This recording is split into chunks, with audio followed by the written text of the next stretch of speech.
Hello there. Thank you for staying with us. Apologies for that. So we're just about reviewing the news. We'll start with the matters arising, but the Hunter Pele is by the board and will run us through the papers quickly. I love your outfit today. Thank you. I love yours too. Thank you. What material is this? It's called tweed. Tweed? Yeah. It's a tweeded fabric. Tweeded fabric. Yeah. You know, the latest fashion is like a reincarnation of the olden days. Absolutely. That is only me, a friend Kotokono. Yes, I also. Yes, I also get away and get to say, what's it? Anyway, what's happening in front of the papers? Let's start with the Daily Graphic. Now, this is quite an interesting story, my friend. Metromass spare parts stuck at the port for 2 years. Oh dear. And according to the MD, it is the reason why, the Metromass is having these operational challenges, because they were imported by the Dutch manufacturer VDL 2 years ago, but they never got cleared. Well, details of that are on page 13 of the Daily Graphic.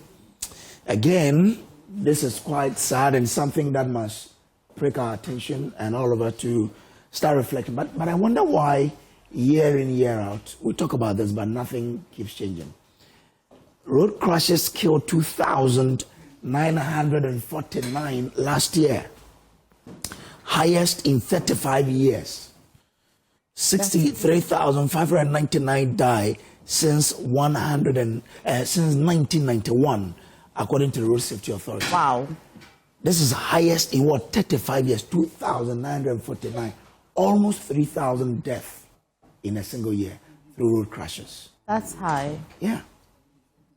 And you wonder why every year we talk about it, but nothing seems to change. And so yesterday I met a man who said, why are we not talking about how individuals build and do gardens in front of their houses, which is good, but it only leaves the road for pedestrians and vehicles. So yesterday on my way back, around the airport area, I monitored something. So in front of houses, there are gardens, but on the roads, there are no pedestrian walks. So the people would have to struggle off with the vehicles on that road. So his suggestion is, why don't we even put walkways through those gardens? Okay. So the gardens are there, but we can have this pavement, slim one in there, so that people can walk. So they stay away from the real shoulders of the road. Because he says, I've lost an ankle through that.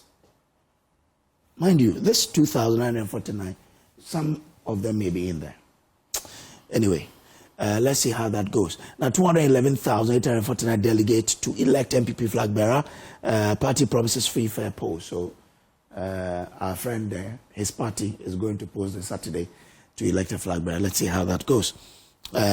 Also, First Sky Group commissions phase 1, the Yendi solar plant in March. And back page of the Daily Graphic, Kolebu receives medical equipment from Newmont. Steel industry assures government of stable supply and prices. Daily Guide now, NPP, NDC, EC sued over electoral systems. And I'm happy about this. But if this succeeds, it will really deal with monetization in politics. Because the argument is that why not allow each paid up member of the party vote in the primaries? Come again on that. That each paid up member, if you're a member of the party in good standing, the argument, the petitioners, the argument is that you have to be allowed to take part in primaries. Okay. So, for example, in the MPP, so every MPP member would have voted in the presidential. So, who are you going to pay? Those 1,000 cities and whatever. This argument has been advanced for a while now. Now they've gone to court. They go to court, sir. And I pray it succeeds, because it has a lot of implications on the future of Ghanaian politics. Fixed failures in oil palm sector. Kwabremeni is a president of one of the associations in the sector. NDC flag bearer contest. Nana Jane picks Haruna. And who is making this allegation? Affair marking, the minority leader. It's interesting. What an irony. Yeah. So get details of the story on page 3 of the paper. Because Haruna seems to also think that the vice president will do a good job. Well, what's an irony? Yeah, But proceed. So I'll tell you backstage. I won't say it on air so that people will. I'll tell you backstage why I feel it will be good for Haruna to have Jane as a flag bearer and he as a running mate. The man is looking at me. It is his party. Let's see how it goes. Daddy Lumba estate case. Kumasi High Court strikes out application. Oh dear. Abu Trika discharged, rearrested. Oh, our guy. Okay. The Chronicle. NDC used anti-gay bill to win power, but they are now running away from it. Afeo Makin says. Afeo Makin says they won't let the majority rest in the House this year. So I guess this is the beginning of what is to come. Like he said, I'll say Mube Pepa. Okay, IGP, the turnaround tiger. So you can read that as well. Confidence in economy restored as government raises 12.78 billion cedis at T-bill auction. Okay, at the back of it, 2026 WAFCON Black Queens must guard against complacency. Evelyn Sorry. And Inaki Williams opens up on Athletic Bilbao's tough season. His attitude has changed. Karim Zito hails Albert Amwe's return to Kotoko, and I hope that we can win the league. UN Fatao to work under new manager as Leicester dismisses their manager. What's the name? Okay, I'll leave it. I can't pronounce it.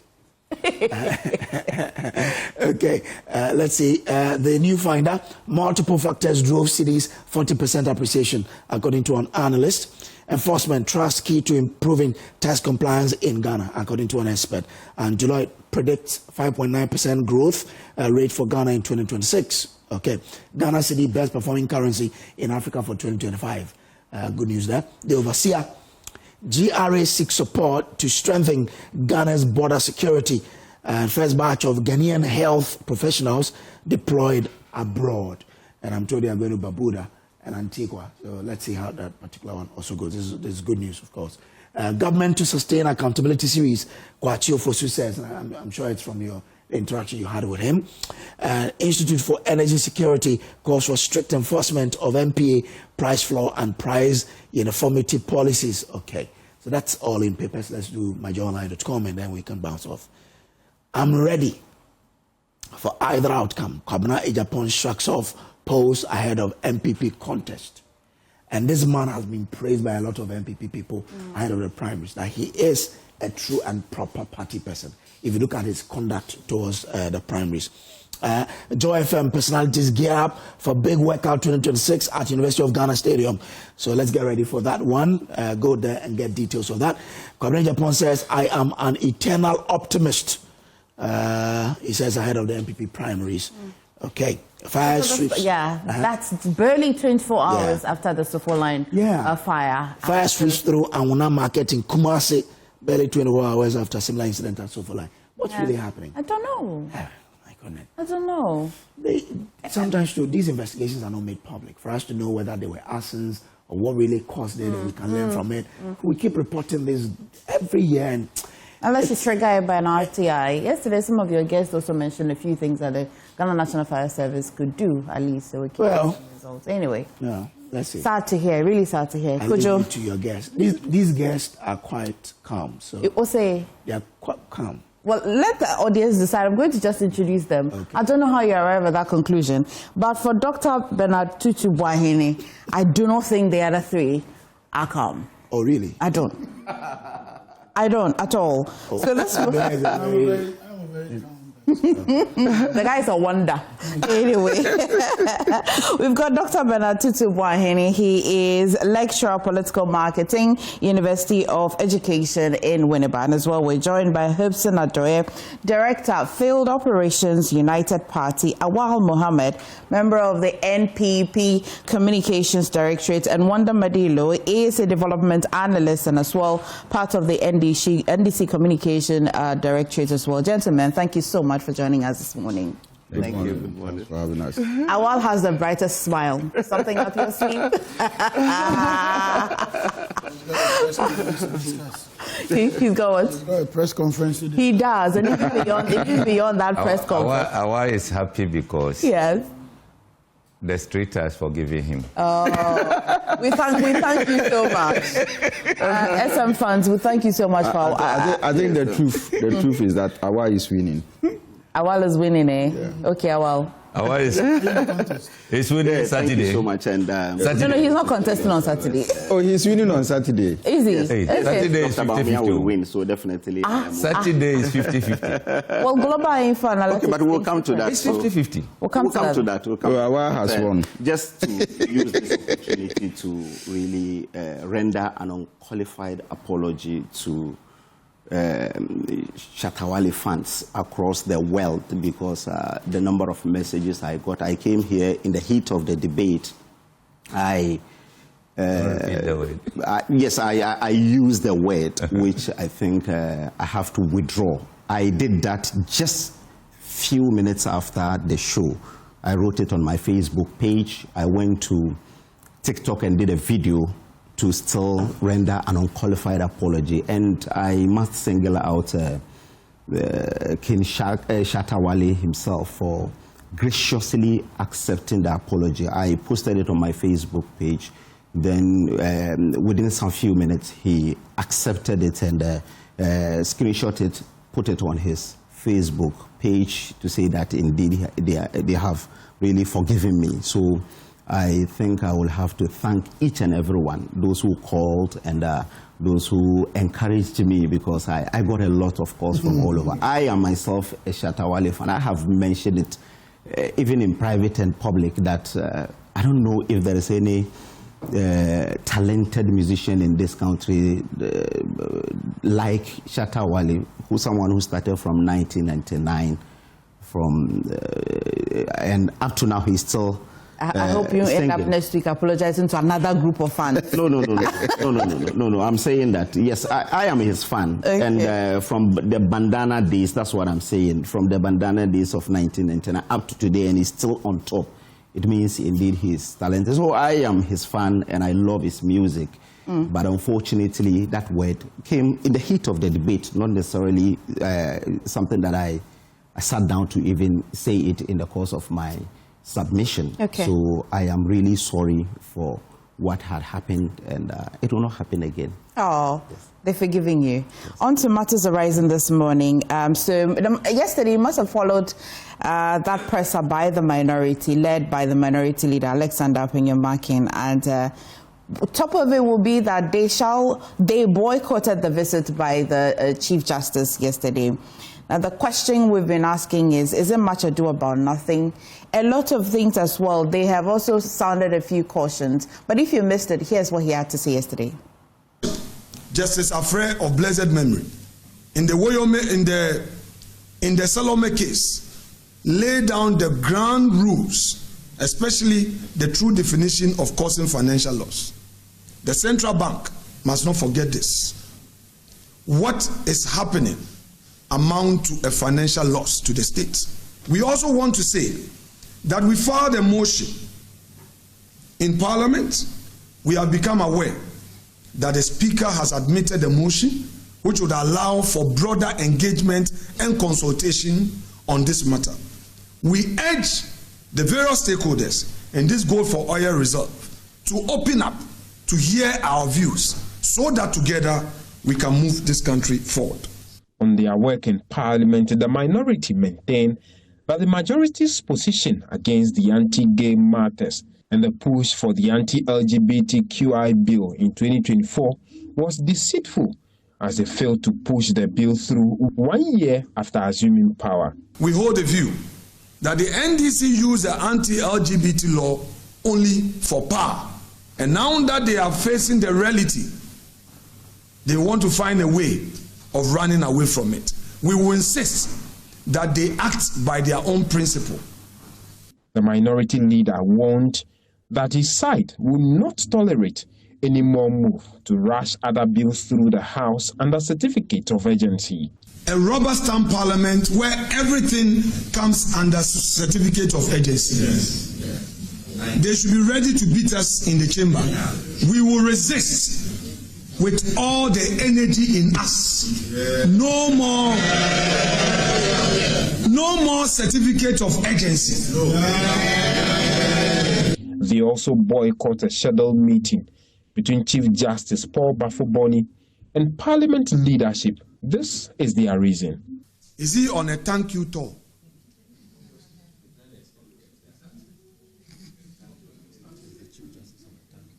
is my Lord Bafuboni on a thank you tour, thanking the government for appointing him as a Chief Justice.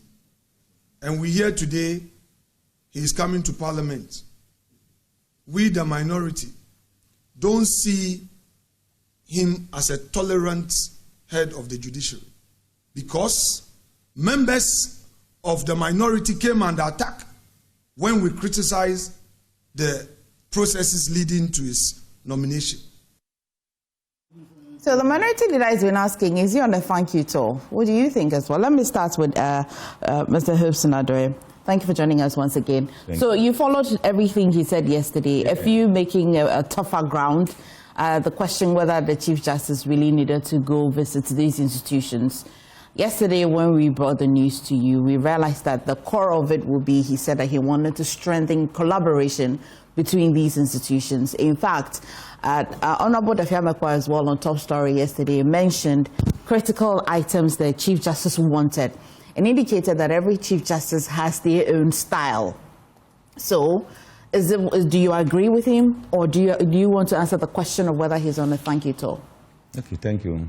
Let me also greet our viewers. First and foremost, we have three arms of government.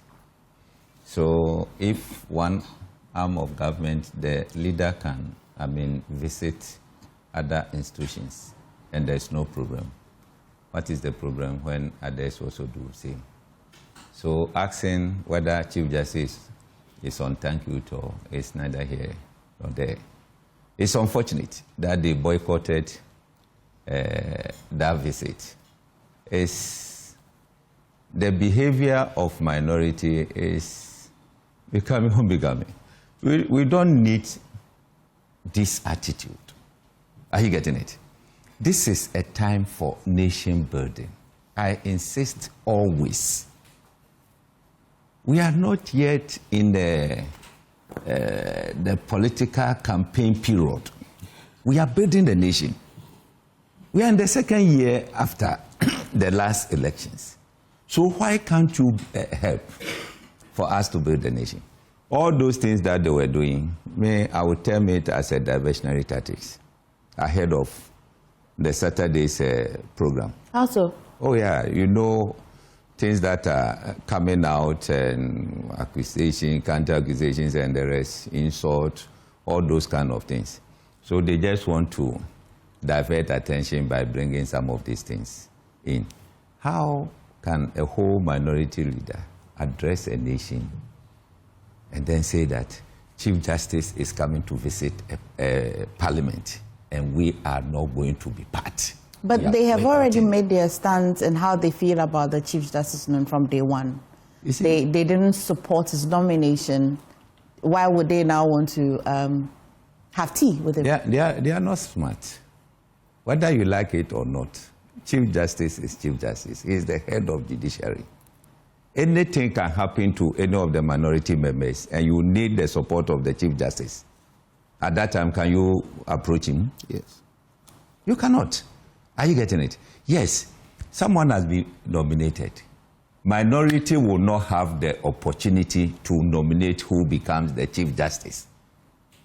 It is given to the president to do that. And president says, this is the one I want. You cannot tell president that we don't need this. Are you getting it?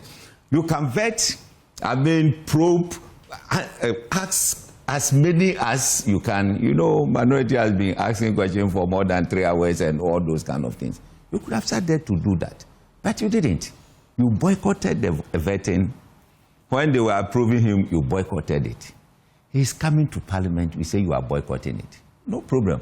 I will encourage Chief Justice to go ahead and be doing whatever he thinks it will help this country. And when they are in trouble, they come to him, you should sack them.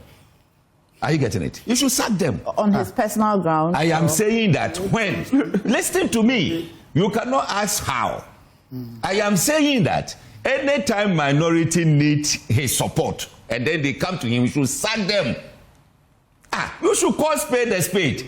I am coming to you to visit you. Let us share ideas together. You say you are not prepared to see me. And when you have problem, you want to see me. I will sack you. We need not to entertain. What kind of problem do we anticipate? Would it be that they are visiting him for tea, like he's also doing, or when they're seeking redress in court? Listen to me well. I say, if they have any problem and they want his intervention and they come to him, he should sack them. Okay.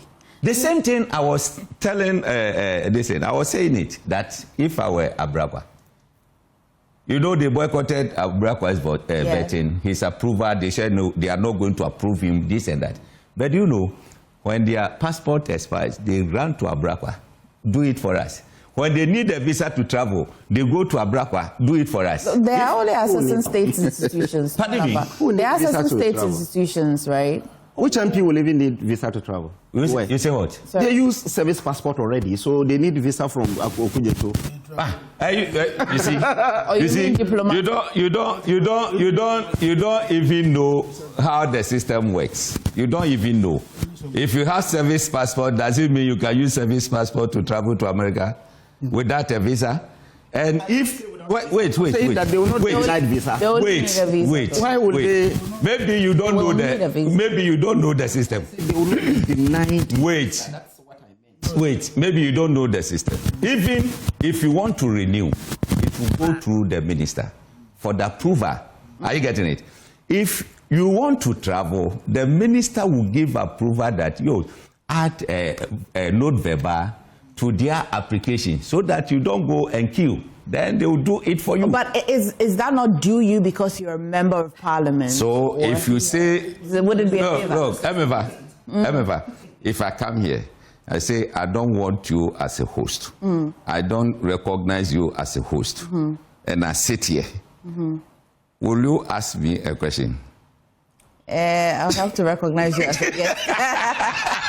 I have to recognize you. Are you getting it? It will be editorial, though. Anyway, let me... So minority should be, straightforward with Ghanaians. And all these things, Ghanaians should be watching. Okay. You see, the 87, if they are not careful, they will be reduced to somewhere 35. Hey, that's serious. Stay with me. Doc, please, let me come to the politicians. I want to hear them. Then I'll come to you finally. Well, I saw that you couldn't wait to note your points. Yes, thank you so much. And I think, thank you so much. And I think the boycott of the meeting is inconsistent with our position already, that indeed his appointment did not pass through due process. There were pending cases in court and the cases are still there. We do not see the need for a haste in the appointment of the Chief Justice. He was acting all right. He could have remained acting until the cases are exhausted. Justice Sokono is still in court. So if we attend to a meeting that he has come, I think it will be inconsistent with our position. And that is one of the reasons we decided to really boycott again. You see, in any democracy, if you have the judiciary, the legislature, and the executive are really working together as friends, it is problematic because the concept of checks and balances will not really be realized. And in a democracy, if there are no checks and balances, then there is a problem. And that's the reason that we are apprehensive that indeed if he is going through and is doing thank you tour, then it's even dangerous for our democracy. Because you see, yes, he visited the vice president. They had a closed door meeting. Before openly people got to know, he came out for people to see that indeed he was there. What I mean is that when you have the judiciary, the executive, and the legislature who are really working as friends, it becomes a problem. The concept of checks and balances may not arise. What's your measurement of being friends? That we see each other and it's in public, or... You see, do we know what he is going to do there? That's very important. Well, at least That's for because this is the first time. At least for Parliament, we're told that he has a few needs for the judiciary administratively. And thought that for budget constraints, it's important that he deals with the Speaker. Okay, so to facilitate things that will make his work easy. Well, that's what we heard. But when he went to the prisons, nobody had any problem with that. We didn't have any problem with that because we felt that this is an institution that they work hand in hand. You understand? In Parliament had occasions that they had disagreements with even rulings from the judiciary and so on. So now, if you go and you are very close and you are friends to the Parliament, the heads of Parliament and so on, we suspect that indeed there could be some pulling of strings and so on. Okay. So we believe that to uphold our democratic credentials as a democratic state, the best thing is that stay on your lane and do your work as the law dictates, so that at least the concept of checks and balances will also be there. All we know in this country is that the legislature and the executive are from the same political party. And that's the reason we needed a truly independent judiciary, so that they will be able to check these two institutions, so that the ultimate beneficiary will be the Ghanaian. Okay, I'm moving to wonder, but quickly, if the minority didn't have a challenge with this particular Chief Justice, and it was another Chief Justice doing this supposed thank you tour, would there be a challenge? Would you have a reason to now have a microscope on checks and balances of these three arms of government? Yes, that's why I didn't mention one reason as the reason the minority said that day. I was at the press conference yesterday. I visited the Parliament. I was part of the audience. And so I'm saying that, yes, it's inconsistent with our resolve that indeed he was not appointed the right way. That's why we even boycotted the entire process.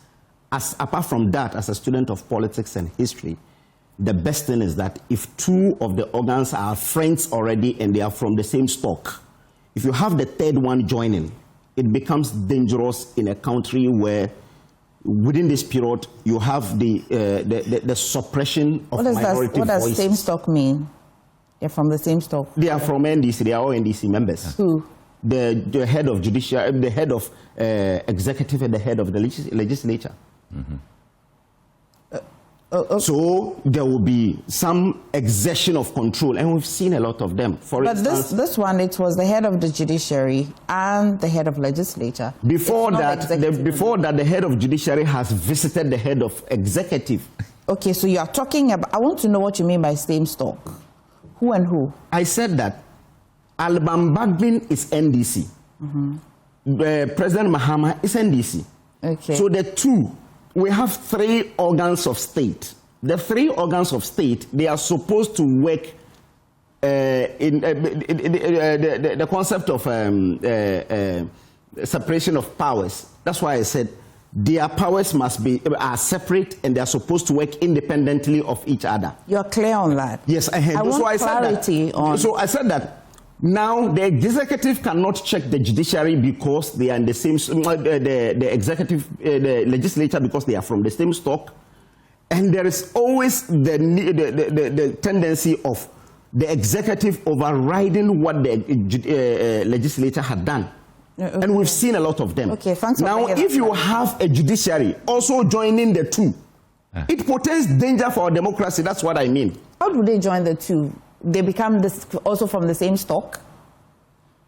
Just clarity. Do you hear my question, though? Yes. You understand my question? I'm saying that we already have that suspicion. That suspicion. Okay. That indeed he was appointed to come and do the work of the... You're done with yours.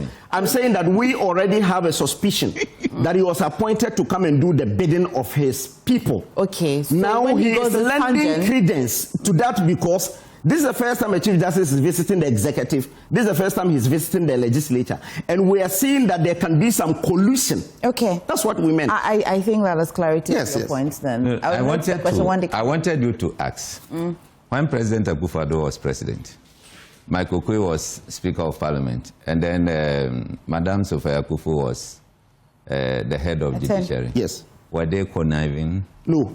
That's They why were not. she had never visited any of them. Who told you that? Who told you? Have you ever heard any? Because it was not published. But you see, this is public. And this is what we are discussing right now. Please. It's a public issue. Exactly. It's a public issue. That's what we're discussing. Whether I am your friend from here, people would not know. So based on your logic, and it's unfortunate I have to make an intro this way. Based on this logic, you prefer a transparent government that has put out an information that the Chief Justice is visiting another arm of government. Don't forget, even at the Supreme Court, no single judge sits on the case. Where from this warped logic from the MPP? Oh. Why? The Chief Justice now take the decision for the whole of the judiciary? Is that where we have gotten to? Well, if he empanels, is that not him taking decision? Say that again. If he empanels those who sit on a case. So you are telling me that the justices of the Supreme Court are so gullible that one man empanels them and decides what they decide? Is that what we have gotten to? We're saying that doesn't matter at all? Come again? Doesn't matter at all? Does it play any role at all? It doesn't play any role. These are independent-minded judges. We even have people who are writing dissenting opinion. And everybody's allowed to write their opinion. Yeah. What is that the concept of separation of powers? Is that where we have gotten to? That we should be fighting, then it's called separation of powers. We should be at loggerheads, then it's called separation of powers. We should be exchanging blows, then it's called separation of powers. And that because the Chief Justice decides to visit Parliament. And you know what they are forgetting? When the Chief Justice went to Parliament, he made two suggestions. He said, look, we need special courts. Now, who is in the best position to enact a law that will bring up a special court? Is the legislature. He said, we need special courts that will tackle galamsey. We need special court that will tackle PAC. That is the Public Accounts Committee's findings. But he said a few of these things already. He didn't have to go to Parliament again. You see, it is low when we get to that level that he didn't need to go. Now, how do we get people to do or say or understand what your values are? Unless you engage them. You can write them. And the Constitution allows for engagement. What's wrong if the Chief Justice engages Parliament? What's wrong? I mean, what's the crime? Is it because others have happened behind closed doors, we didn't hear of it? That's why? Is that where we have gotten to? On the 12th of June 2023, when Akufo-Addo was swearing in Justice Tokono, listen to what he said. He said, I want to assure Chief Justice Gertrude Tokono that I will be a dependable and trustworthy partner of the judiciary so that the executive and the judiciary can work together in the spirit of mutual respect to consolidate the tenets of good governance for the benefit of the people of Ghana. He wanted to even be a dependable partner. Partner in what? Bear his logic. Please take that statement, that line again. Which one? He said, I want to assure the Chief Justice, Gertrude Tokono, I will be a dependable and trustworthy partner of the judiciary so that the executive and the judiciary can work together in the spirit of mutual respect to consolidate the tenets of good governance for the benefit of the people of Ghana. Okay. This is the president talking. When you were swearing in Justice Tokono, what kind of partnership are you talking about? What kind of development partnership are you talking about? If the current logic of the MPP holds, then it means they should have been fighting. But this is your president outgone, saying that he wanted to be a dependable partner to the judiciary. Where are we? How did we get this low? This is not the kind of opposition we got in the past. We thought that opposition meant alternative views. We thought that it meant offering other platforms for development. We thought that it meant partnership. We thought that it meant good governance. We thought that it meant listening to the people and doing as it is. Not this kind of logic that has to do only with the interest of the warped interest of the MPP. If the MPP had anything better to offer this country, they wouldn't have seen the kind of humiliating defeat they had seen. It is this conduct, this shallow conduct, this shallow, reasoning when it comes to issues of governance that has gotten them to this level. And they don't even seem to wake up from the reality that they have failed this country so woefully. You hear all kinds of things. That press conference was with litany of lies, litany of tantrums, throwing all kinds of, because it's not the MPP in power, so everything is useless. And we will not get there. Listen, they even made comments that henceforth they are going to block bills that will be passed by certificate of agency and all that. Forget it, nothing will happen. Why Well, that's an area of concern. What concern is that supposed to be? Because when the NDC was on power, they had concerns. By a certificate of which the NDC had concerns about. Why? We had concerns, but did we stop it? Did we stop it? If you didn't, they say that they have. Go ahead and stop it. Nobody is stopping them. They don't even need to announce to you and I because we are not in Parliament. 137, they should mind their business. 137, we couldn't stop. We are talking about 80. How many? 80 what? 87. What are you now? 87. 87. Please, let's be serious in this country. The way the MPP wants this country to be governed, it won't go that way. Okay. It's the reason they failed in government. It's the reason they took this country to the doldrums. It's the reason this country has failed internationally. It's the reason why our economy was porous. It's the reason why they lost the election. And they will continue to lose elections in this country as long as they behave like ostriches. Excuse me. Doc, whilst you're responding to most of the comments that you have heard, I'd like you to address the consequences of the minority boycotting that meeting with the Chief Justice in the spirit of accountability and transparency. Because you say that, well, you don't, let me just use the word trust. You don't trust the head of the judiciary, but you're not part of that meeting to at least even engage, to hear or see. You boycott it completely, and you leave half of the Ghanaians who are trusting you to want to hear and take decisions for us. How do we analyze this after you have addressed all of their concerns? All right. Let me say good morning to all of us on the panel. Good morning to our viewers, as well as my constituency back at the University of Education, Winneba. All UTAG, UW members, special greetings to you. I don't actually subscribe. The honest truth is that I don't really subscribe to boycotts. Especially when it has to do with parliamentary, issues. And my reason is this, that you have been entrusted, by your constituency to represent them, to speak on their behalf in Parliament and to promulgate, laws that will move this country into that developmental spaces. And so when there is an issue on the floor of Parliament, as far as I am concerned, no matter your concerns and everything, you still must, play your parts and contribute to the debates in Parliament. But like I was said, the MPP actually has indicated their, mistrust for the current Chief Justice based on, the previous happenings with regards to Tokonu's case. I want to believe that, yes, in as much as, that decision did not come, in good taste for the MPP. And I have always argued against that particular, article within our Constitution, the Article 146. I think I'm correct, right? Yeah. Okay.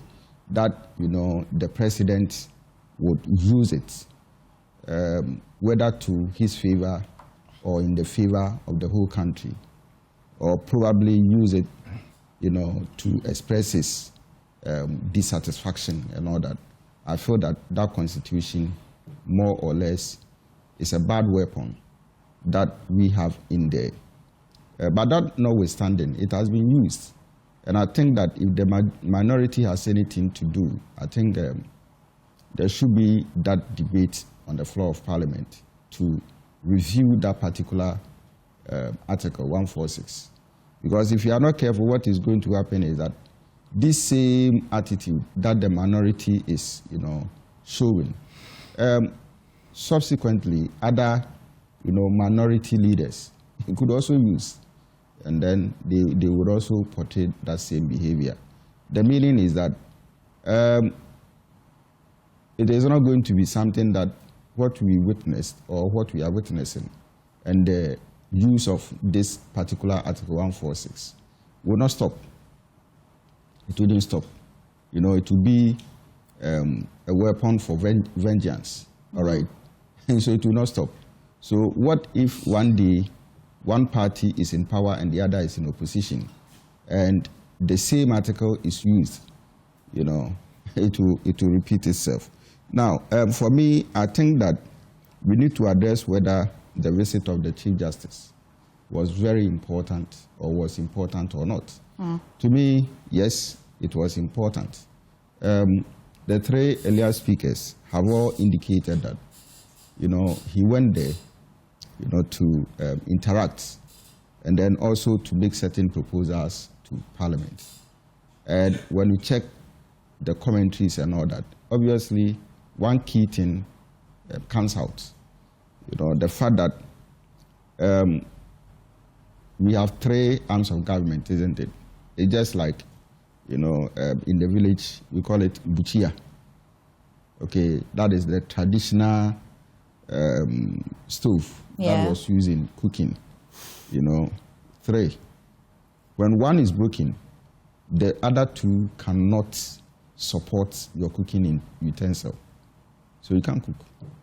But Doc, are they meant to support each other? They're meant to check each other. Oh, it's very important. In as much as you are checking, you are also providing guidance. You are also collaborating. You are offering advice where it is needed. And you see, I think that the whole description about separation of powers is misconstrued to me, in the sense that if you are saying that the president and the executive should work separately, all right, from the functions of the judiciary and the legislature, what kind of synergy are we going to get? All right, but when they come together, for instance, if President Mahama and the executive needs to take a very certain decisions which has legal implications, do you think that President Mahama, who is not a lawyer, can take without getting proper advice from the Chief Justice or the Attorney General? It can't work like that. It can't work. So that's where the collaboration comes in. You understand? We know that the legislative wing of government also deals with laws. Is that not the case? Yes. And they formulate laws, and then those laws are implemented by who? The judiciary. Judiciary. Isn't it? So how can the two wings work separately or work in isolation? It is not possible. One is implementing, one is promulgating. The interpretation belongs to one, isn't it? Yes. So at every point in time, the three should be working together so that Ghana can have that kind of synergistic effect, rather than, you know, playing their games separately, and then the country is the one that is going to suffer. All right. Now, I believe that when we read the commentaries, he is of the view that he needs special courts, you know, to support the fight against Galamsey, and also, you know, to deal with financial irregularities, you know, going on in government or whatever, whether in the public space, whether in government or whatever. But you see, for me, where I pick my points is the need for collaboration. Very important. And if you went there to seek how do you call it? The partnership of Parliament, it wasn't a mistake. All right. Now, what I think that the minority should understand is that, you know, Bob Marley made this philosophical, you know, statement in his song. Bob Marley? Yes. Hey, dog. Okay. Yes, I'm a reggae fan. And yes, you don't have locks. Not yet. No. Okay, go on, dog. So he says that he who fights and runs away lives to fight another day. Okay. So for me, yes, the NDC has the majority in Parliament. That's fine. Okay, but let your voices be heard. Let your contributions be heard. This is to the minority. Yes. let your debates have that kind of solid footing, all right, that anyone that listens to you know that, yes, you've made brilliant submissions. And Ghanaians are there. We are not, you know, how do you call it, some, in quotes, some stupid people who would hear statements and we cannot assign meanings to it. All right. So at the end of the day, our judgment will come to play. And for us to know whether the Chief Justice, you know, is really on a thank you tour, we will come to know whether the Chief Justice is really, you know, performing his functions.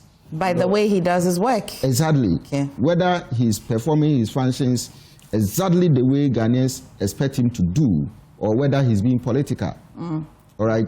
We will know whether Parliament, you know, is doing or performing its functions accordingly, and Parliament is not using numbers, you know, to bully the minority.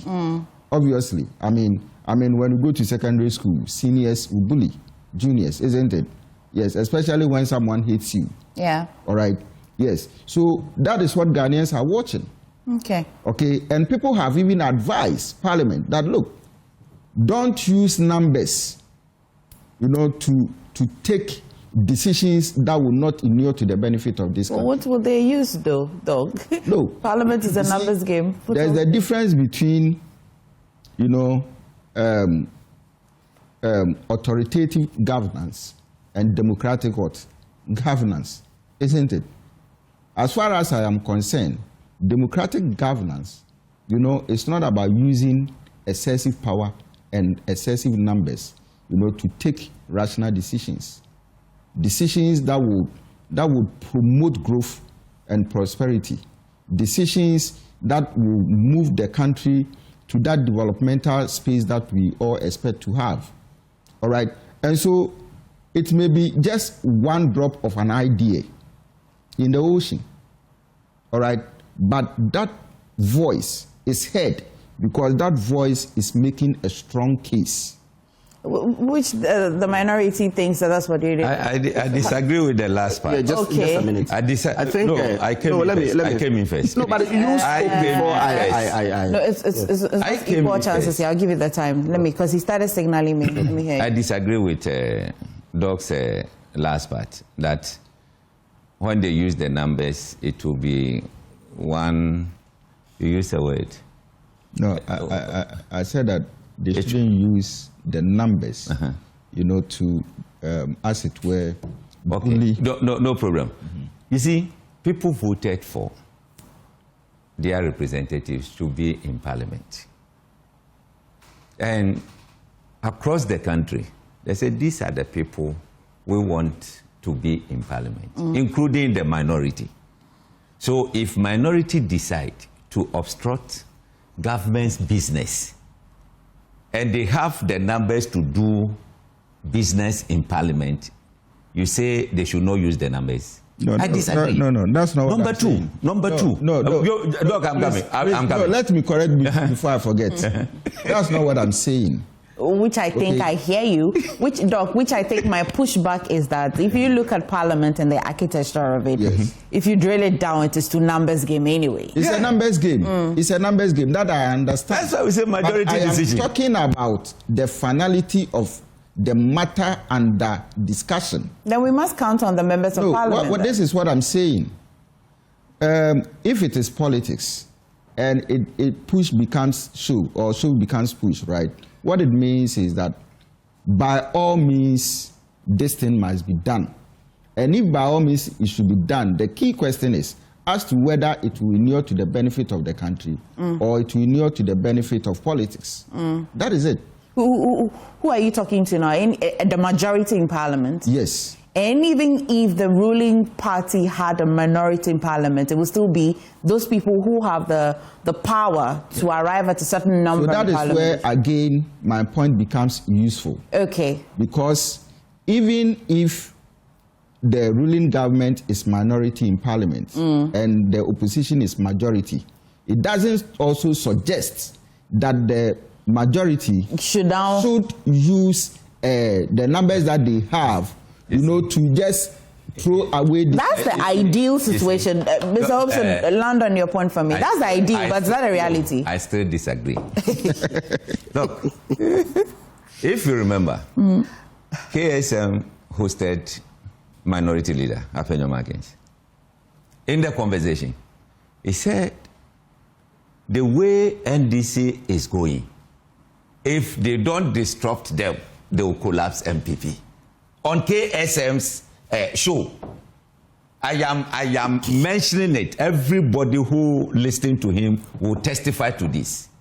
That the way NDC is going, if they don't disrupt them in Parliament, they will collapse MPP. Listen, there was a time they were talking about this Boko issue. Minority have their say. Minority leader presented his case. When it's time for majority leader to speak, they stood up, started shouting, singing, that they are not going to allow the majority leader to speak.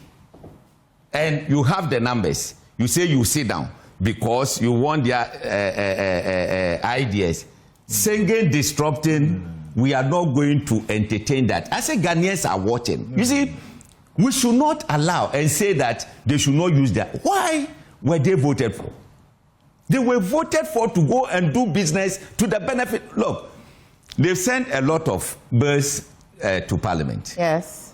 Let me pick maybe a big push. If there is something that they need to rectify, for a big push to move on. And then Minority says, no, we are not going to allow. We are not going to allow any certificate of what and what. No, they will use the numbers to pass it. Okay, so for the numbers, if NDC failed to use it, Ghanaians will vote against them. They gave you that mandate to be able to run affairs. I will respond, and then we'll deal with this when we get to the stalwarts who are headed to courts to want to change the concept. That's right. Because it will find expression in this. So it matters who goes to Parliament. That's right. To be able to achieve what Dr. Boahene is saying, because she must now understand the purpose of that bill that's been introduced. For you to know that, well, we have the numbers, but will it benefit the people?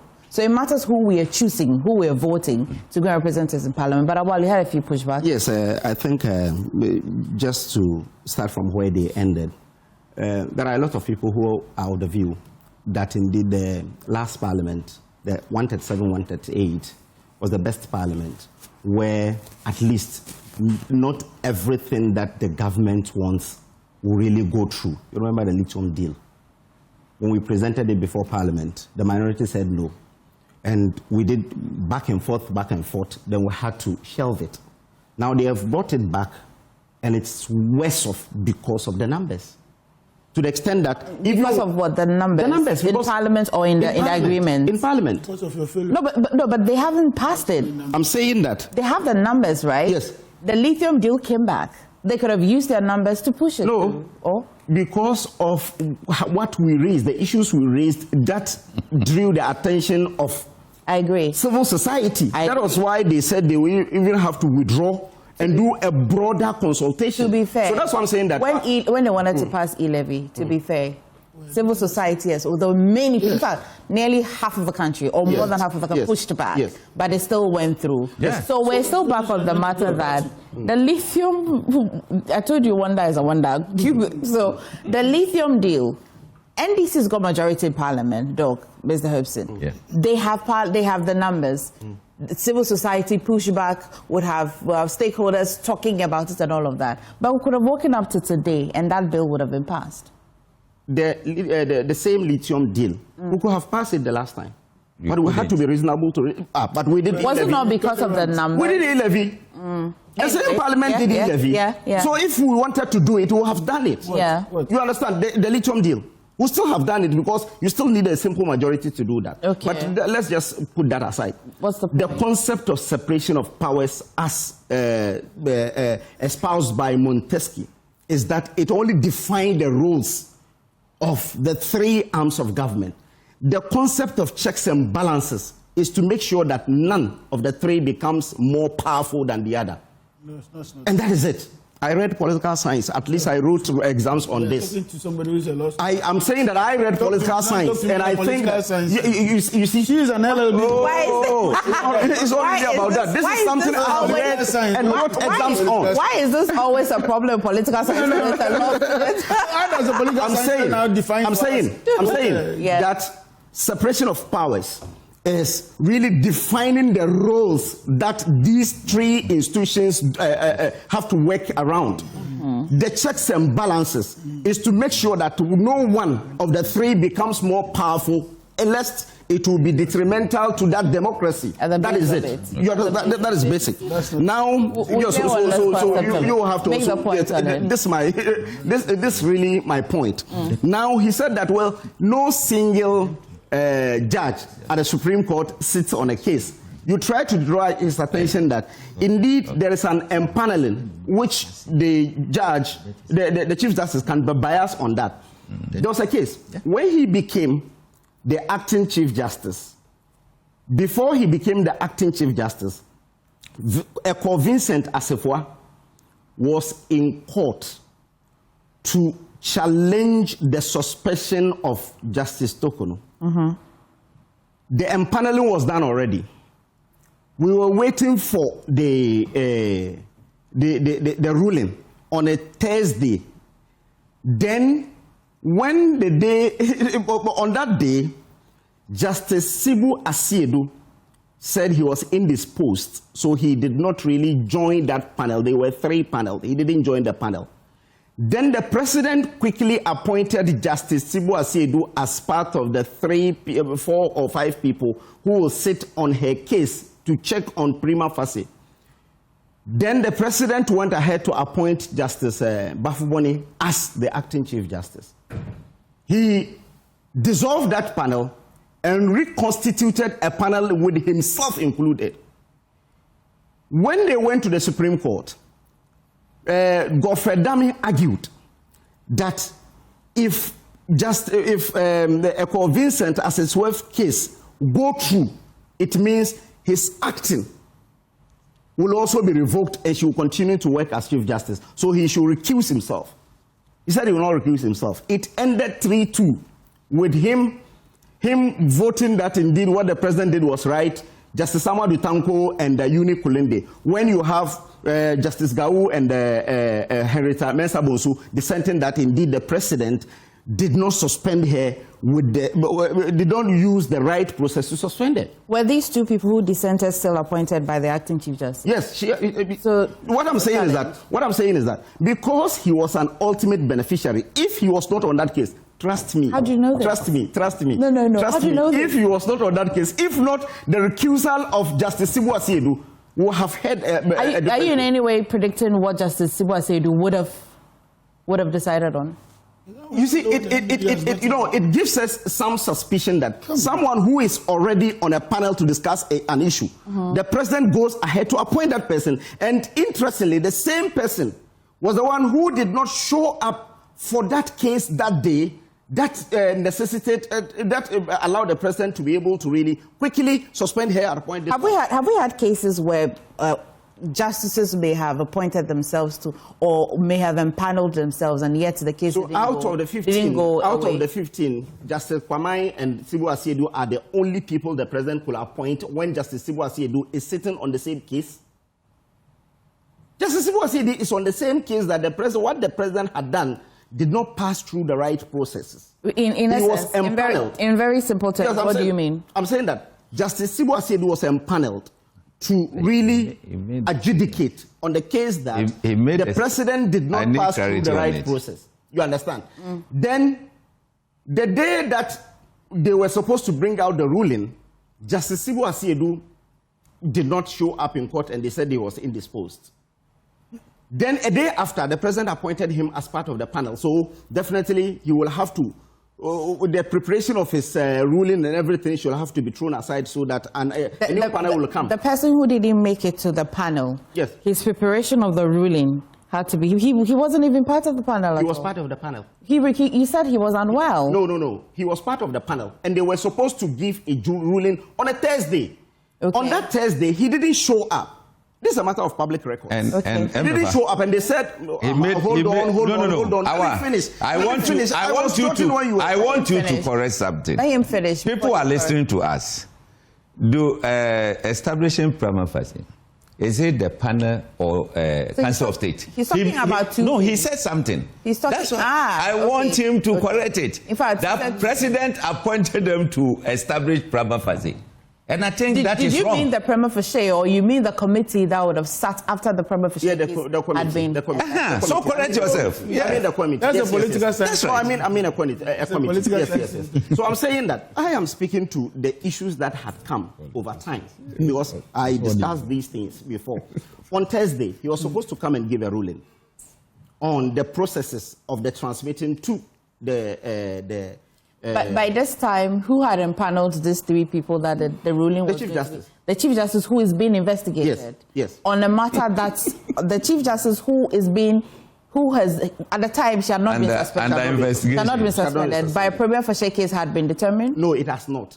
Because when the president transmitted it to the Council of State. A convincing certificate went to court and said that. Yes, because it has been transmitted. The president shouldn't have done that first. He said he should have really called her to answer and so on. So he wanted an interpretation in court. Okay. And it was about her, and she was the one that empaneled this. So she empaneled 3 people. So you trust the decision of the person? I'm coming. I'll explain and you understand. Okay. She empaneled 3 people. After empaneling 3 people, they were supposed to give the ruling on a Thursday. You're clear on that? On that Thursday, Justice Sibu Asiedu didn't come. You're clear on Friday, the president went ahead to suspend her. Okay. The president. After what? I'm coming. What after anything? With that establishment of the prima facie. I think you're bringing clarity to the matter. It matters. So that I'm with you. Stay with me. Because you are in Article 146. Yes. Which until now hasn't been challenged yet. Yes. So we stick to that. Yes. We stick to the processes that are in Article 146. Yes. And so let's go. You are at the point that she had empaneled. Yes. You had 3 people that were going to on the matter. Just after the empaneling, then we hear that there was a prima facie. You understand? Then the president went ahead to suspend her. Just days after. After that suspension, he appointed Justice Sibu Asiedu. Yeah. Who he? You keep saying he. Who appointed? The president. Go ahead. To be on the committee. On the committee. You understand? The prima facie case. Yes. When the case was adjourned to the following week. Okay. You see, the lacuna or the gap we're looking for now is after the 3 that were appointed. Okay. Now the Chief Justice was removed a day after. Yes.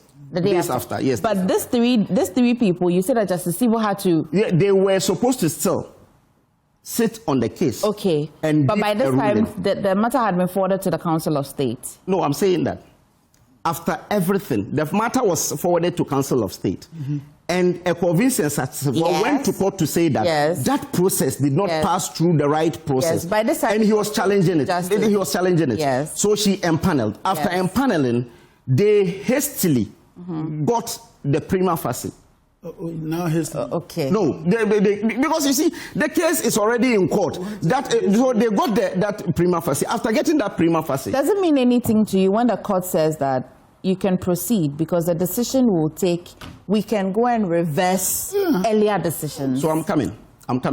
I'm only doing this rendition, not as a lawyer, as someone who is a journalist. I'm not a lawyer, I'm a journalist. So yes.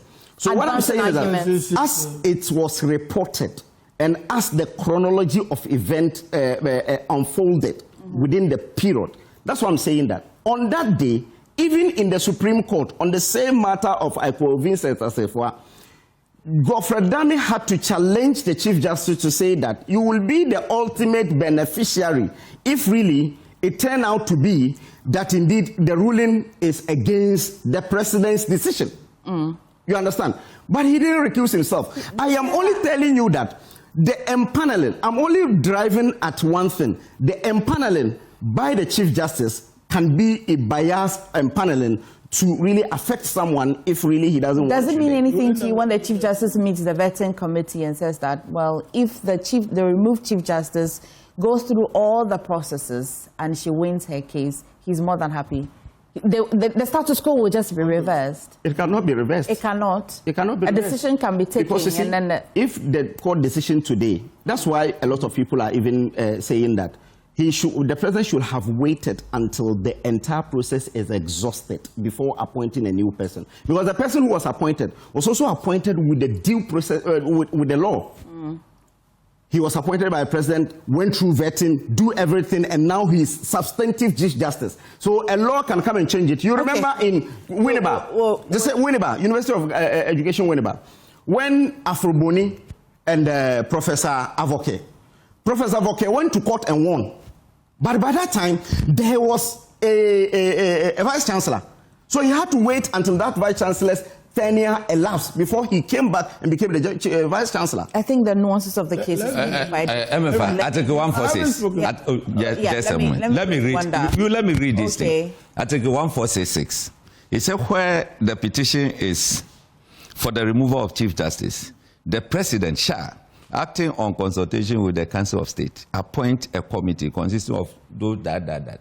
So if a prima facie has not been established, how can you appoint a committee? Oh, but I I clarified it. I said you were confusing our viewers. No, I clarified it. The prima facie came. Oh, no.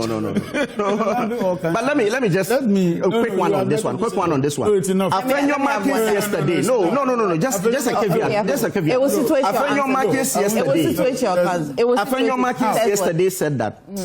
We have not shut our doors. We have not shut our doors to the Chief Justice. If he wants to meet us as a group, we will open the gate for him. Why would he want to meet? Yes, that's what we said. But why would he meet? I'm saying that let's just put it on record that this is what Afenyo Martin said. That if he wants to meet us, we have not shut the door. That's what I mean. Okay, let me They can go to her. He doesn't need the 87. Let me try to put some of these things in proper perspective. One day, do you want to stick to the hell or you want to withdraw it? I said they can go to her. Okay. I stand by that. Okay. They can go to her. Okay, Wanda. Chief Justice doesn't need the 87. Okay, Wanda. Let me try and break down Article 146. I think the MPP, what I see currently is that they lack the capacity to really engage Ghanaians on national issues. I think maybe that's what's causing the problem. How so? No, I understand. You have somebody in the studio, a political scientist in the studio. I'm not a political scientist. I read political science. I read political science first. Yes, first degree I read political science. So it was even first degree. I thought it was even a second degree. But if it's first degree, then we can. But second degree is just 1 year or 2 years. Okay. No, I've done 4 years of a course. Stop but you don't profiling qualify our yourself as a political scientist. Stop profiling our. Yes. What's the problem? Because everything he has said here, I understand him. So for somebody who is supposed to be a political scientist and thinks that Article 146, of all the things that we've gone through to arrive where we have arrived, they even attempted, from their own stock, from Vincent, from their own former Attorney General and all that, to stifle the process and all that. But the court was very clear in their minds what the outcome of that process should be vis-a-vis our constitutional provisions. And therefore, we agree that there was Council of State. Council of State established a prima facie. The president went ahead to suspend the Chief Justice, appointed an acting Chief Justice. The acting Chief Justice empanels judges to look into the matter now. The former Chief Justice was invited to give her account, and the decision has been made. I don't know why the MPP still feels that if the person is not appointed by them, then it cannot be a Ghanaian or it cannot rule. This is Afenyo Martin, who we are told is a kitchen cabinet member of the ex-Chief Justice. Oh, we didn't hear that. What does kitchen cabinet mean? I don't know. Just like Chachuchi Kata, because she even goes to Chachuchi Kata's house to even eat there. She mentioned it. Does, eh? Yeah, she mentioned it at the vetting. Okay. So she said she was close to. Why would you not keep quiet? This has come out. What has it got to do with the point? When he is saying that, I think she is in the kitchen cabinet of Afenyomakin is in the kitchen cabinet of her. He says his name is Afenyomakin. He doesn't like the Makin. So Afenyomakin. That's what I'm saying, that she cut across because at least the relationship. I think you've been too pampered on this show. Why? No, I'm talking and you allowed him to get Why? He has made his point. But all the period I never interjected. I always you allowed him to don't get worry, MF admire him. Yes, I always maintain. But Doc is quiet. He's not talking. I always maintain. If you're about to respond, listen. I am talking. No, Wanda, listen. And he's been talking. Wanda, but you're not even allowing me to. No, I'm listen. saying he's been talking forever. Allow me to make my point. What I'm saying is that when he makes a point and you're going to respond to him, and it's not a different point, you're responding to him. I'm not responding to him. You didn't understand him. He wants to put clarity. No. Then did one. he mention kitchen cabinet? What was his business? Did he mention kitchen cabinet? Please, let's keep quiet. Yes. He never mentioned kitchen. I am the one exposing Afenyomakin's inconsistencies. That's what I'm saying. That we are told. Tadiosori mentioned it clearly that this is a man in the kitchen cabinet of Tadiosori in his capacity as what? Tadiosori in his capacity as what? He's a lawyer of good standing. And he says that Afenyomakin is a lawyer too. He's talking to facts. And he says challenge that. No, you bring me up to so I'm quoting what he has said. I'm saying what he has said. Okay. Afenyo has not come to deny this. So what should be my position? There's no other counter position.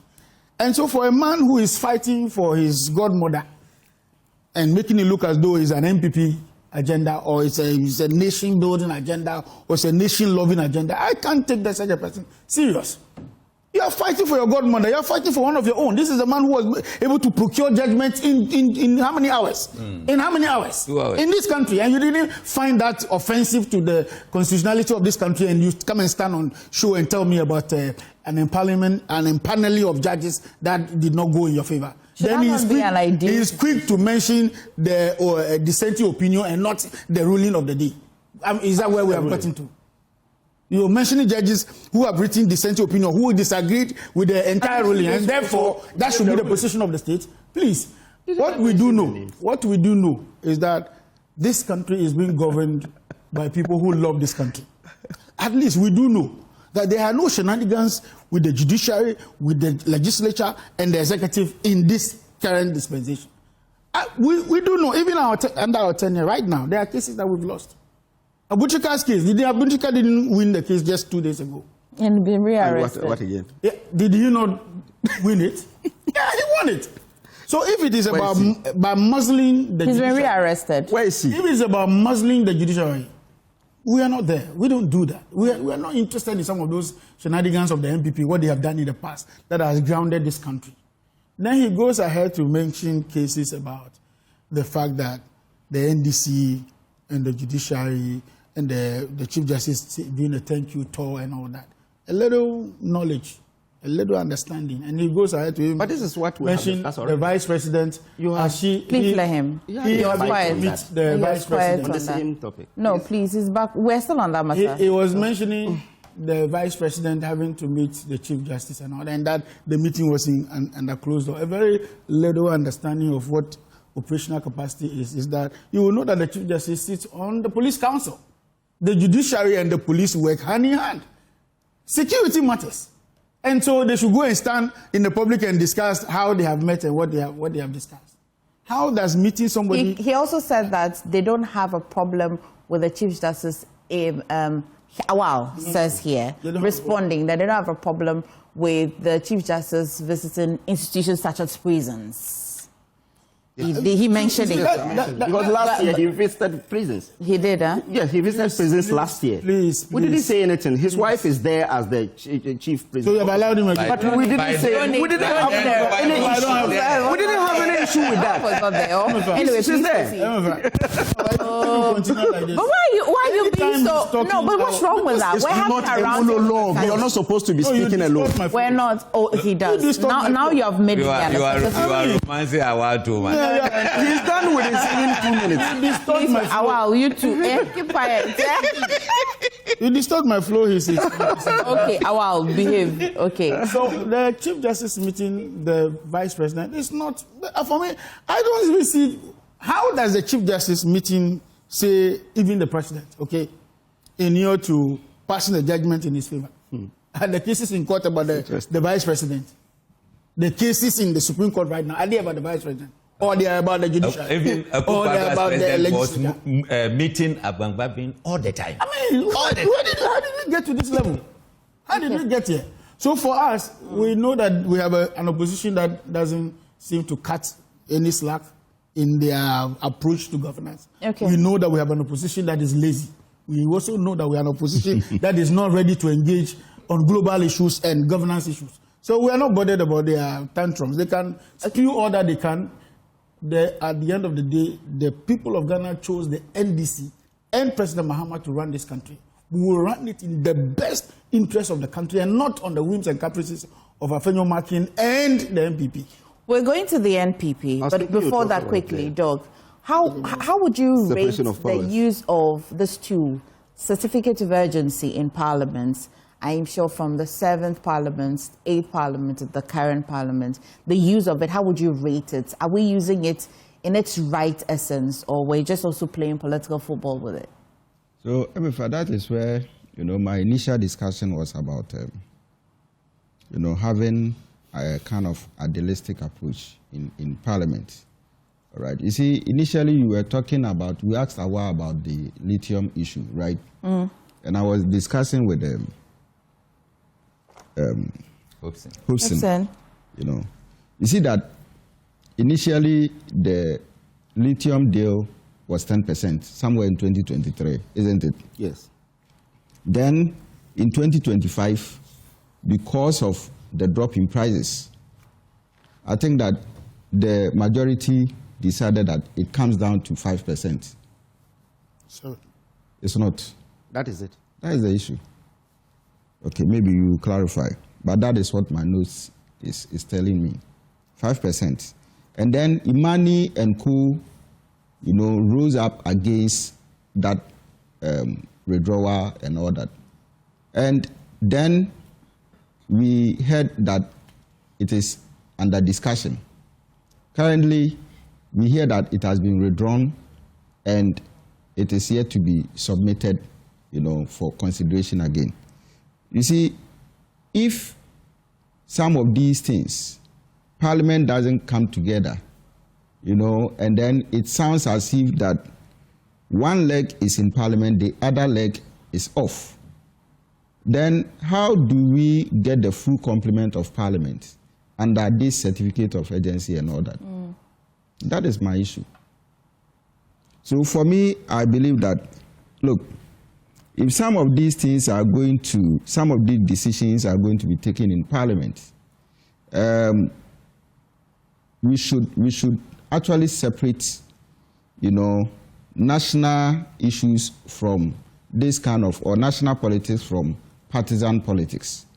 All right, and that is where, for me, I think that we can move on as a country, and then we get whatever benefit that we have to get, rather than situations where one party feels so strong in Parliament, where the other appears a bit weaker, and then it amounts to nothing.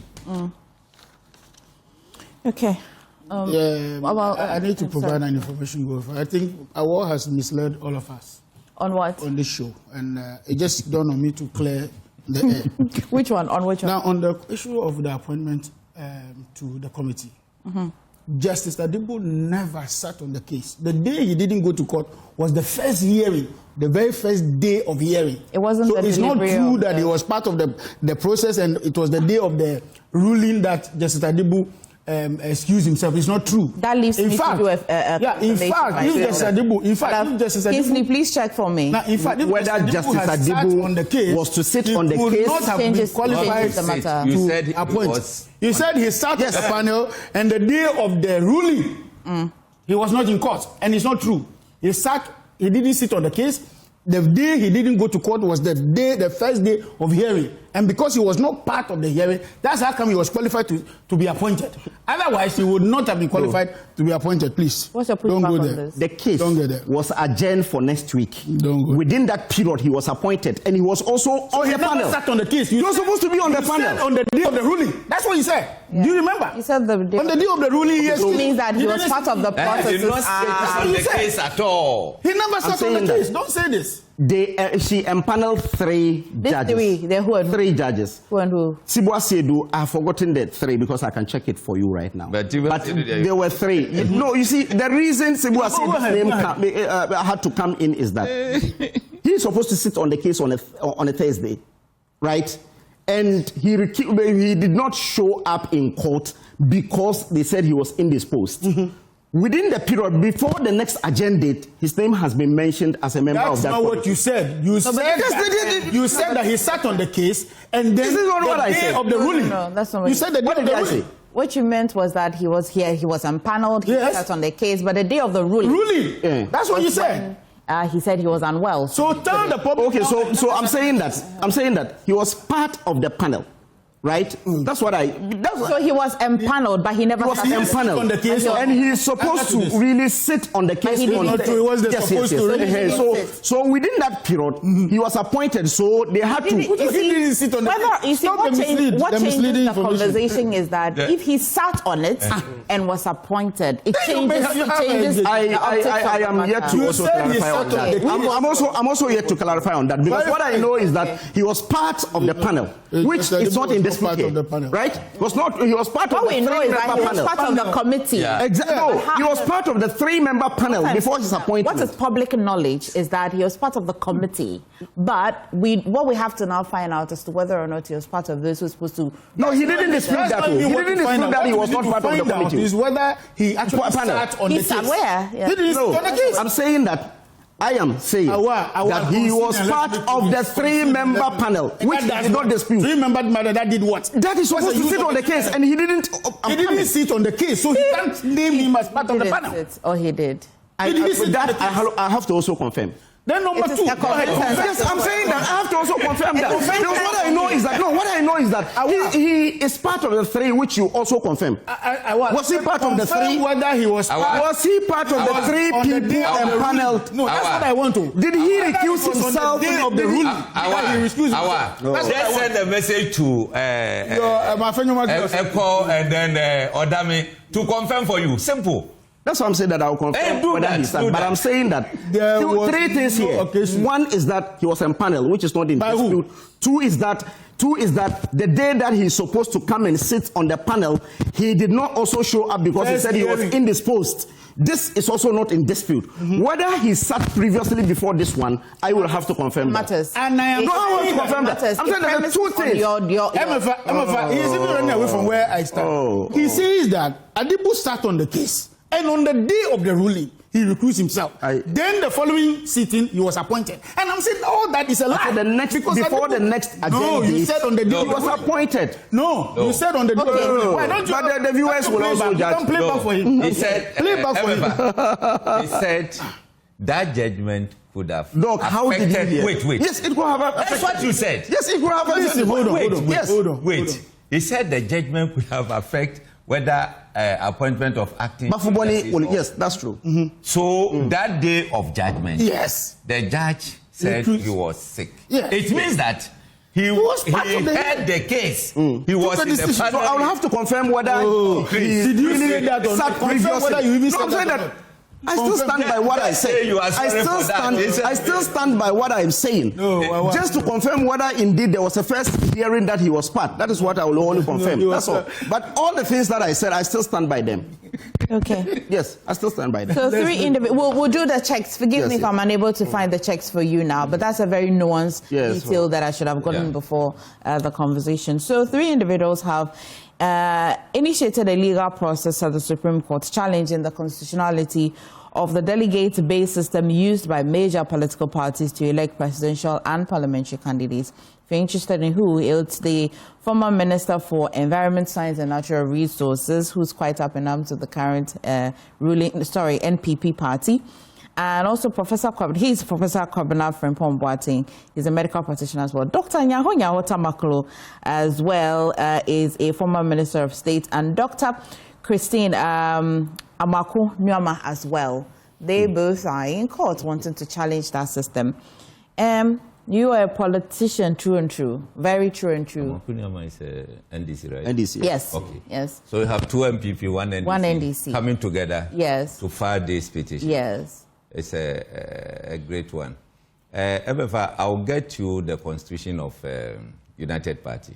Okay. You'll see that we are far from this monetization because throughout the country, 2028, our parliamentary candidates, we are not going to do that of this thing. We are going to do a selection system where money will not be the focus.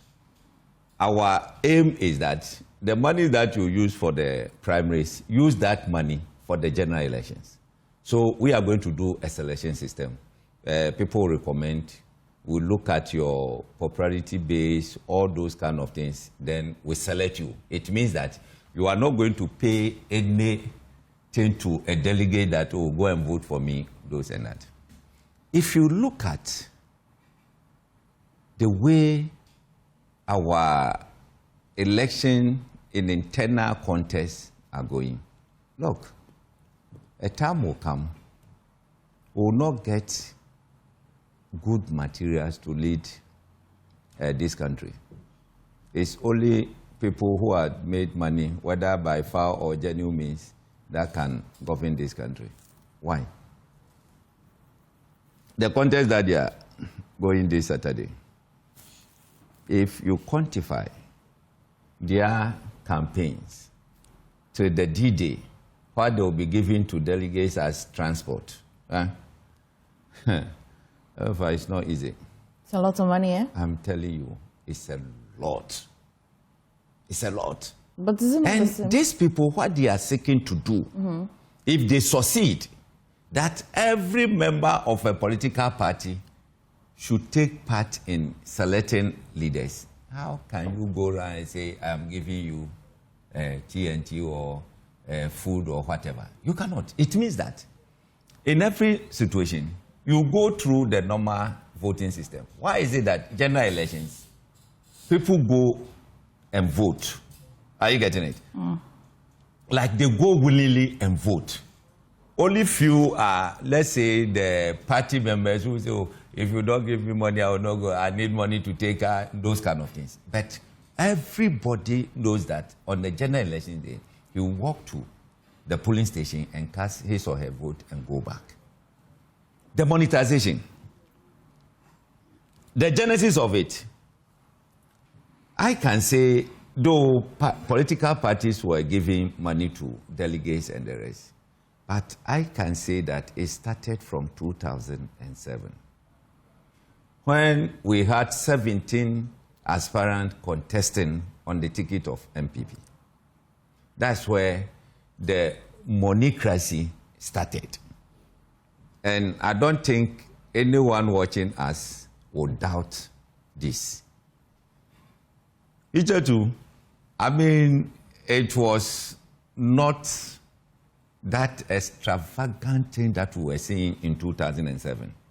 Though they used to give something small, but not up to that point. So we're looking at it that, how are we going to do it? Then after that 17 aspirants, MPP decided to amend their constitution. I say that we don't want so many people to contest. So, in case they open nomination and we have more than 5 people, they brought in something they call superdelegate. That even worsened the situation. Because for the superdelegate, there are not many. So, I mean, if you decide to give everybody 100,000, you can pay and get your way through. And it happened. But you can break down that 100,000 to plenty people got more than 300,000 during superdelegates of MPP. So what I mean is that if the electorate or the number of people going to vote are large, yes, the same amount of money you'd have given to the smaller portion, you can break it down. If everybody is voting, let's take, for example, Saturday, and then you present yourself that, oh, you're a member of MPP. You go and vote. Who will even come and see you here and say that, oh, get something and then go and vote? Because the numbers are overwhelming. Yes. So it will curtail the monetization. For that one, I know for sure that it will minimize it. But as it stands, I can tell you a time will come, you cannot. Look, I contested a national position. I wanted to become the national organizer of New Patriotic Party. That was 2014. And if I tell you the ordeals that I went through, you go run and come, you get more than 50 calls. Everybody is demanding call credit to do campaign for you. What betides you? You send 10 CDs. Hey. But it's call credit. What? You just send 10 CDs. He will call back and tell you, 10 CDs to do what? Meanwhile, he needed the credit to talk to the girlfriend or the boyfriend. He's not going to work for you. Are you getting it? So, I support them. I support them. Okay. And I pray that the courts will go through it well and then we grant it and make sure this monetization thing come to an end. Let me come to the other politicians, Doc, before I come to you. Let me come to Wanda. Is this the right call? Yes. Don't forget that it will narrow down to persons with good standing with the party. You must have registered. You must have your card. You're paying your dues. You should really qualify to be called a member of the party. And this also saves the numbers, right?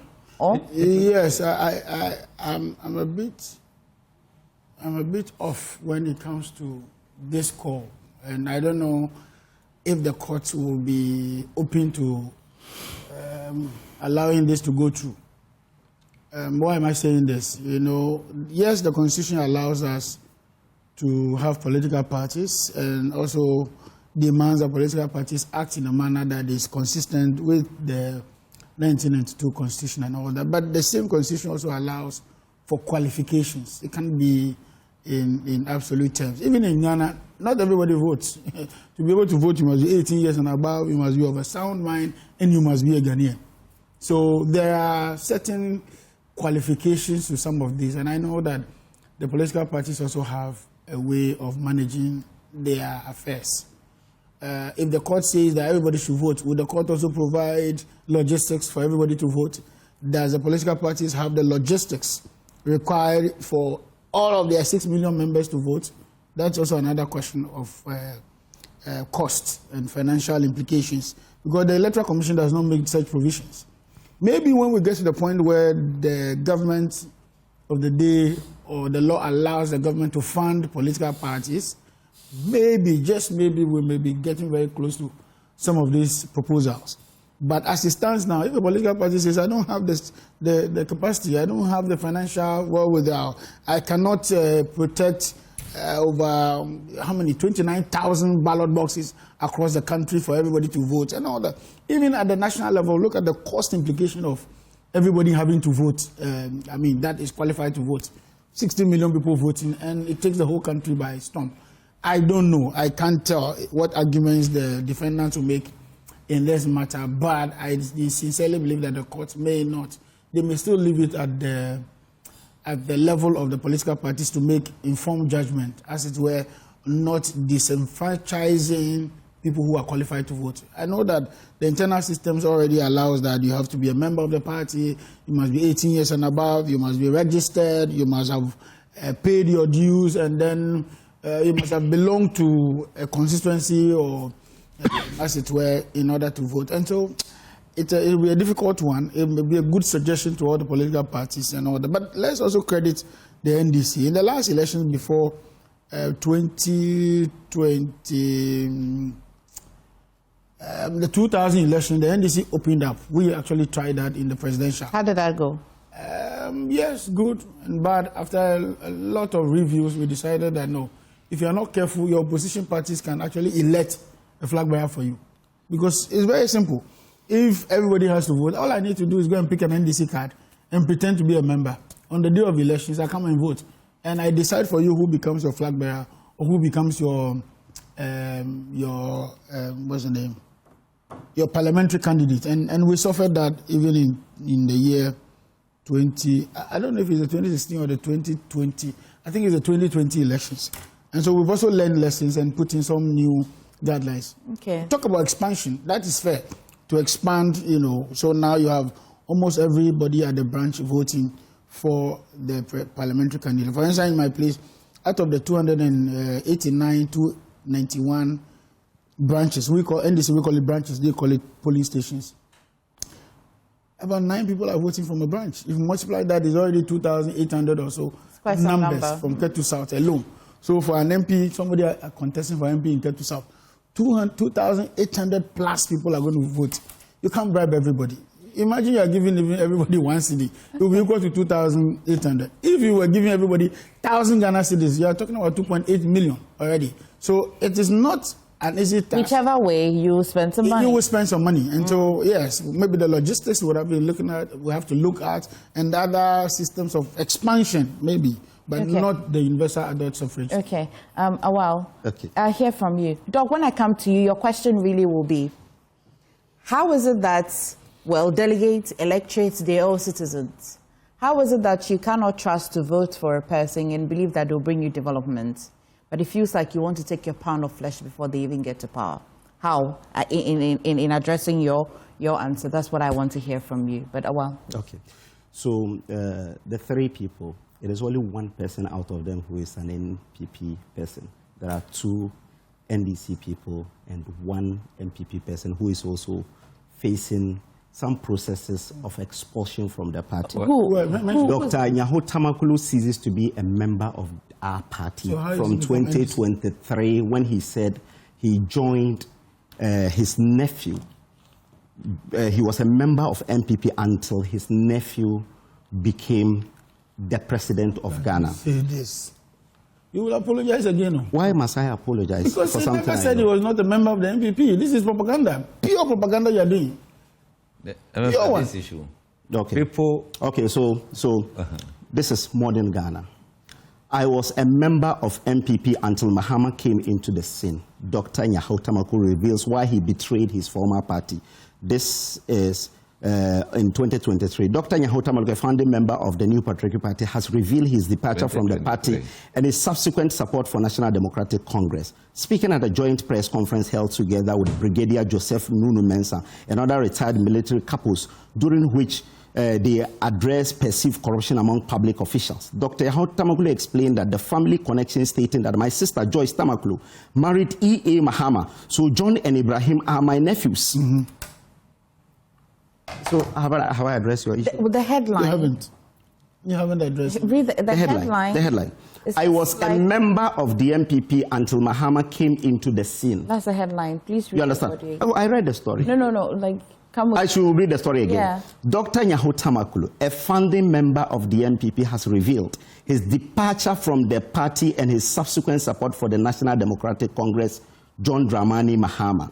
Speaking at a joint press conference held together with Brigadier Joseph Nunu Mensah and other retired military couples, during which they addressed perceived corruption among public officials, Dr. Nyaho Tamakulu disclosed that his decision to leave the MPP was due to his ties with Mr. John Dramani Mahama. Dr. Nyaho Tamakulu explained the family connection, stating, in quotes, my sister Joyce Tamakulu married E.A. Mahama. Joyce Tamakulu is Ibrahim Mahamad's mother. So John and Ibrahim are my nephews. Which date? 2023. No, let me read for you. 15th January 2026. Oh, I'm coming. On the same modern Ghana, it's my claim that I am not a founding member of the MPP. Ridiculous and senseless. Why? That's Nyaho. So you will also read yours. You also read yours. This is 2026. I'm talking about 2023 when he left the party. And again, 3 days ago, on your show, 3 p.m., our Deputy General Secretary came to say that he is no longer a member of our political party because he left the party in 2023. He left the party in a press conference. Why? Okay, he left the party. This is quite an impeachable press conference. I'm coming. That press conference. Why wouldn't they allow me also have my bike? What was it? So this is what they were allowed to have his bike. Lulu Mensah and co, they came together to speak against corruption in the MPP. And a question was put. What has that got to do with him? A question was put that why are you strong on your own party? Are you getting it? And then, listen, and then we've been seeing you with Ibrahim Mahama and co. That's where he brought in the family tie. Okay, but the man was quite clear. I left my party. What he said is quite clear. But I'm reading to you a current one. You don't want to accept the current one. What current? You are willing to accept it. I am from MPP. You are not a member of my party. I'm saying that he's not there. Hang on. What am I representing here? Someone was writing it's the reason why we went through that little exercise. Claims I am not a member of the MPP, ridiculous and senseless. Dr. Nyaho Tamako. And this but he's no longer a member of our party. 2026. Very current. Okay. Only few days. I feel like we can impeach both sources and go to the Haruna is Haruna doesn't determine who becomes a member of the party. Tamako is talking. Please. Oh dear, I want to hear a while. I don't want him to be disturbed again. Who am I representing here? He's representing MPP. So the NDC man is telling me who is a member of my party. He doesn't lie your mouth. Who is a member of the party? So is Koku Ahido a member of your party? But is Koku Ahido a member of your party? Is Koku Ahido a member of your party? We're not talking about Koku Ahido. Why will you determine who becomes a member of my party? Why are you speaking for Nyanya Otamako? Why? I'm not speaking. I'm left in 2023. I am quoting what he said. He is even quoting a newspaper publication. He said it's useless, but he said it's... He didn't say useless, so he said ridiculous and senseless. So read the story. Read the story.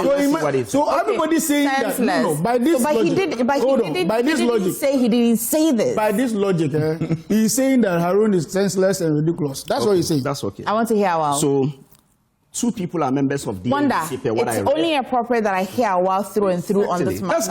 That's what they will do. Because next time do that for me and I'll allow we kept quiet for you to have your say. He was so quiet. Yes, I was writing. This is a post by Awa in 2014. When I mentioned it right here, he was not a member of the NPP. Oh, listen. I met you the first time in 2014 in the studio when you came to represent my colleagues. They are it's not in doubt. No. Wait. I have both switched. Yes.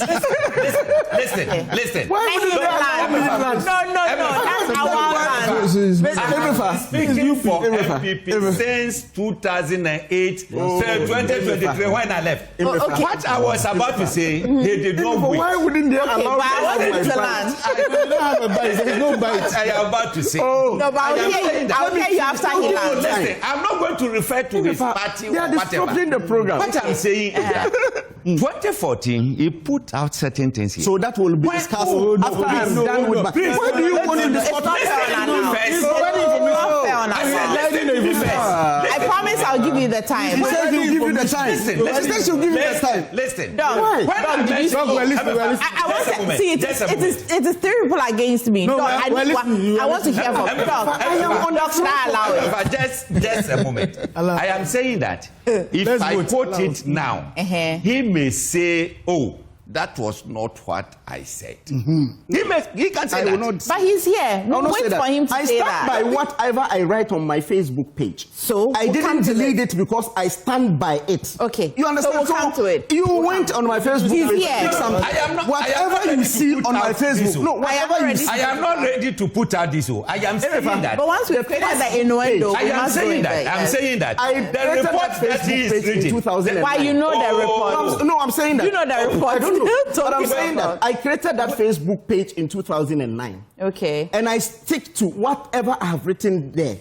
I bear responsibility for everything. And I can speak to everything that I've written. Wait to listen to So, hold on, let me finish. You had your bite. This is unfair to me. No, I want to hear. So this is unfair. Don't go on that target because you don't know what I was about to say. This is really unfair. This is really unfair because I gave you time. You were talking when I was saying. You are talking. They can hear you now. So I'm still going back. No, don't go back. Continue. I'm saying that. 3 people had petitioned. No. The 3 people that are not petitioned, 2 are members of the NDC. 1 is facing charge of expulsion from the party. Go ahead. So these are the 3 people. That is 1. 2 is that the merit of the case, this is dead on arrival. Because the law is clear.